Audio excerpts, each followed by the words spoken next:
I want to clarify one of the things that is often very challenged for photographers, and it's exposure, how to control exposure and how to be better at exposure in general. But the first thing that we need to know is that our eyes and the camera, they see light in completely different way.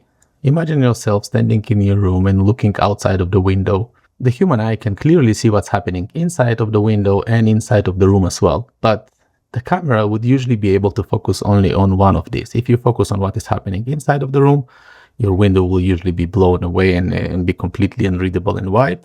And if you focus on what's happening outside of the window, everything that is inside of the room will be dark and unreadable. And the reason for that is quite simple. Our eye's sensitivity for light is different than our camera's sensitivity for light. If we split the light tonality into ranges, the human eye can capture 24 ranges of light tonality. The modern cameras are somewhere between 13 to 15, which means that there is a big chunk of that light range a camera cannot see. And the technology limitations basically forces us to compromise in different scenarios. So to solve that problem, let's take the light and separate it to 3 different ranges. We will not go with 24, it's just too complicated. Let's simplify it. We can take the bright highlights, the middle, the midtones, and the darks, the shadows. And since we can't capture all of the 3 ranges in one go, we basically have 2 options. The first option is to try and narrow that dynamic range, to have only 2 ranges of light on the scene. We can do that by recomposing ourselves and shooting from a different angle and excluding one of the ranges. The second option is to simply compromise on the highlights or to compromise on the shadows, or shoot for the midtones and compromise a little bit of the both. But that compromise means that if we focus for the highlights and the midtones, the dark parts of the image will become completely black and unreadable.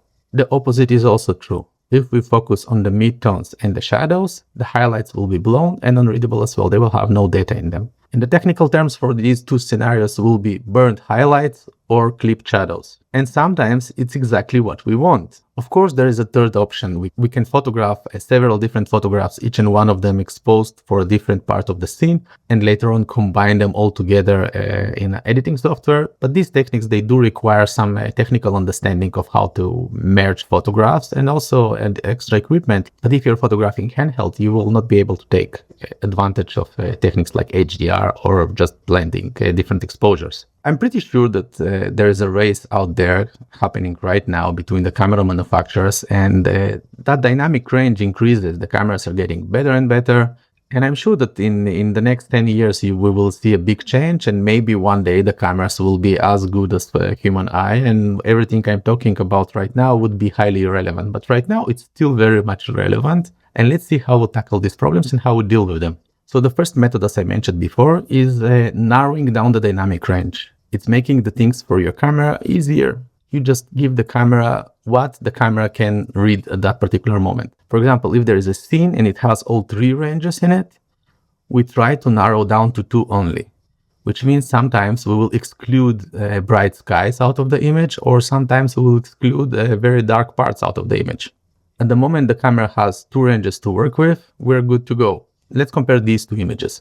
On the left-hand side, you have the 2 girls standing, and there is a piece of sky behind them. That piece of sky is quite bright. To capture them properly, I exposed for the midtones, which made their faces visible, but the sky are completely burned, and the darker parts of the image are also pretty much invisible. To fix that problem, what I did, I went with my camera from a higher angle, I excluded the sky out of the frame, and now the brightest parts of the image are their hats. And now it's easier for the camera to deal with the rest of the range of light in the photograph. So following that example, you can see that changing your angle can illuminate a particular range of light. Just reframe, put yourself in a position when that bright part is out of your frame. This is where your skills in understanding composition come in place. You need to pay attention and try to keep the scene with a narrowest light range as possible. But sometimes we have all the 3 ranges, and excluding one by recomposing is not possible.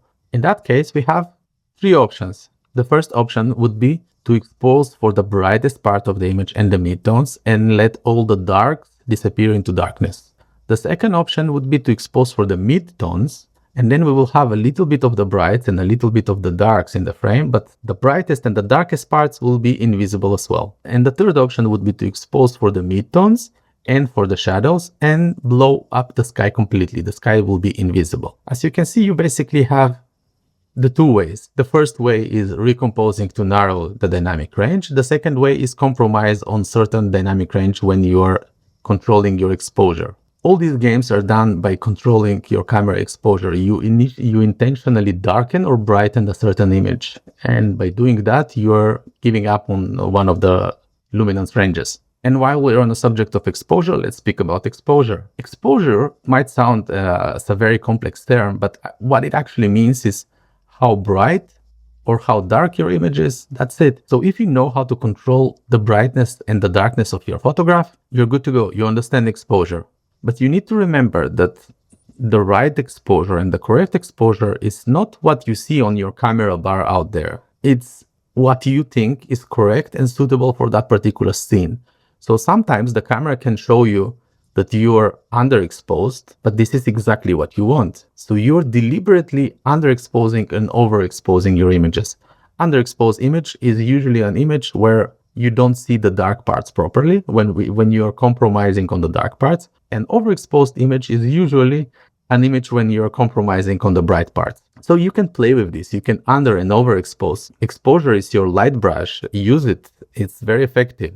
So we can see on that photograph on the left that I exposed for the person's face and took a little bit of the ambience of the room, and whatever was dark just remained very, very, very dark. The impact that it has is this dramatic lighting and very strong emphasis on my main subject. On the other photograph, I did the absolute opposite. My main focus and my main idea was to keep the subject properly exposed, and I didn't care about the sky. The sky are not the story in that image, so I had no problem burning them completely. You can see that these games with the exposure, it's actually something that serves your creative idea.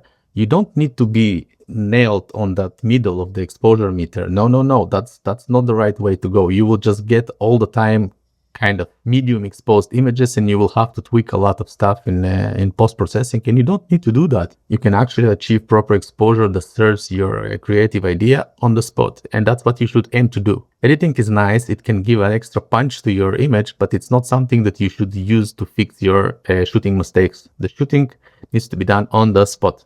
And now I want to touch another thing that is very important, and very few photographers actually implement it properly on the scene. You see, it often happens that your subject that you're photographing and the background of that subject that you're photographing, they have different values of light. This is something that you always need to pay attention to, because if your background is brighter than your subject will usually come out as a sort of a silhouette.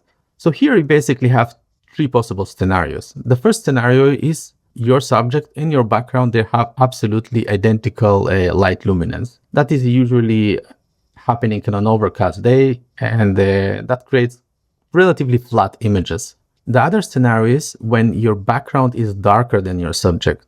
Your subject is brighter and he's on a darker background. That immediately creates a sort of a contrast, and your subject pops. It's much more prominent and dominant in the scene. And the third scenario is when your background is brighter than your subject. And this creates silhouette-like looking images. Now, it's all easy in theory, but we really need to pay attention to that. Sometimes these differences are so strong that you can make your background disappear completely. Yes, you can come to a very busy place with a lot of visuals that can compete with your main subjects, but if you're exposed correctly, if you're underexposed, you can make all that background disappear. And how should you photograph? It's up to you. I would say that the most common way to photograph and the most correct way to photograph is a brighter subject on a darker background. But play around. Don't get me for granted. Don't get what I say for granted. Play around, try different things, and see what works for you. Now I want to show you a few photographs, and we can just try and guess what kind of lighting was there. What do you think is the exposure idea on that photograph? Is it exposed for the highlights? Is it exposed for the shadows? Is it overexposed? Is it underexposed? And what is dynamic range on this photograph? Okay, so we can see now that I exposed this photograph for the highlights because all the dark parts are relatively invisible. The dynamic range here is a wide one because we have all three ranges. I just gave up on the dark one. And the image would be considered as underexposed. How about this one? Is it exposed for the highlights or for the shadows? Is it overexposed or underexposed? What is the dynamic range here? The image in this case is exposed for the midtones, and the dynamic range here is a narrow one. You don't have very bright parts in this image, and you don't have very dark parts in this image. I intentionally excluded the sky. If I would kept the sky in that image, it would create immediately a wide range scenario, and I would have to compromise in that case. But by me reframing in such a way that the sky is not in the frame, the dynamic ranger is narrow, and the image is normally exposed.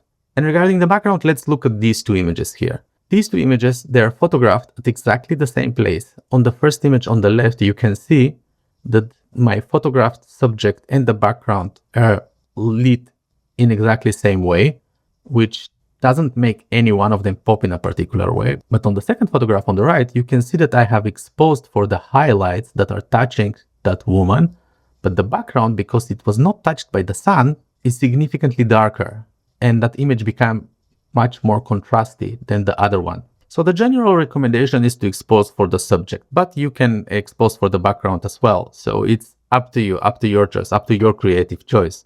If you enjoyed that video, please like and subscribe. And if you have some questions that you want me to answer, please don't be shy, write them down and I'll be happy to answer them. Thank you and see you next time.